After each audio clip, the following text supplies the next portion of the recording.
extreme. Good grief, tremendous impact with that ladder. I'll try my best to channel my inner Jim Ross here, but this review is lining up to be a real slobber knocker. Hey there everyone, Ray Carcillo here with Classic Game Room, and today we're looking at SmackDown vs. Raw 2011 for the Xbox 360 from THQ. Even with Jim Ross no longer being the official play-by-play for the WWE, leaving SmackDown vs. Raw 2011 devoid of any "Good God Almighties, he's been busted wide open," or "My God, that's a human being right there and he's been broken in half," SmackDown vs. Raw 2011 is probably the best game in the series yet, by far, even without one of my play-by-play idols. The first thing you'll notice is that the Exhibition and Career mode has been combined into the new WWE Universe mode. Here, you can follow a typical year in the WWE and play out all the matches laid out before you as you work your way through hundreds of matches and through over 100 special story-driven moments as you get your chance to experience the entire WWE roster. Of course, if you aren't looking forward to certain matches, then you can simply create your own, and it will immediately replace the one that was scheduled.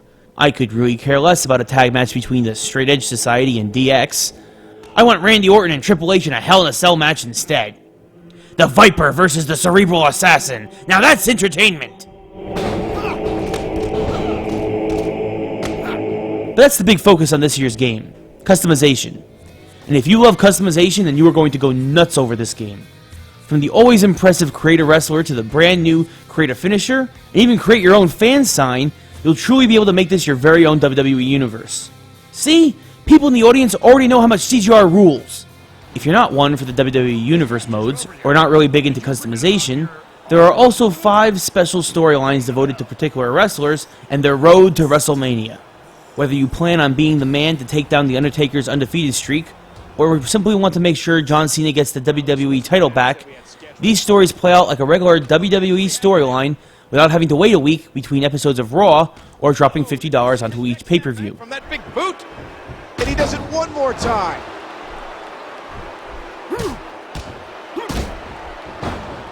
On top of this, you can take place in the Royal Rumble, online.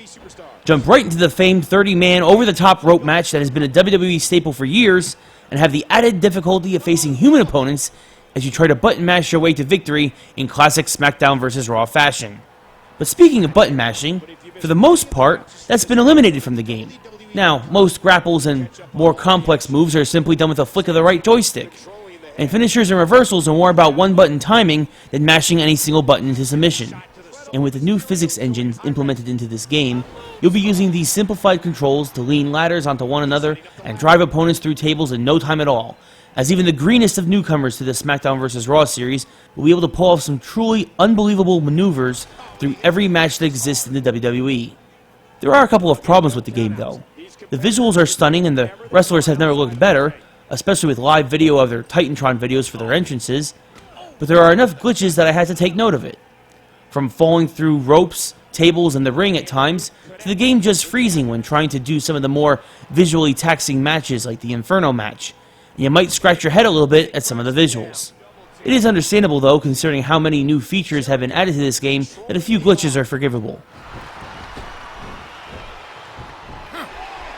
He's got him hooked. The headbutt. The sound also has some problems. The cheers of the crowd and the authentic WWE theme music is perfect, but a lot of the voice acting is uninspired at best. I drew number 3 in the Rumble. That's not gonna stop me from outlasting 29 other superstars. Clearly, many of these guys are more comfortable performing scoop slams than trying to read lines in a soundproof booth. Not to mention that there seem to be a couple of lines that were simply copied over from previous games, instead of being re-recorded. There were several instances that Jerry the King Lawler called Michael Cole JR. It made it look like that THQ was just cutting corners there, as it was clear they just took previous game audio and put it into this one. Even with these minor complaints, I'd still recommend SmackDown vs. Raw 2011 as a purchase though, due to its tremendous amount of content and the new physics engine making you feel as if you're flying through the air for a Hurricane Rana yourself.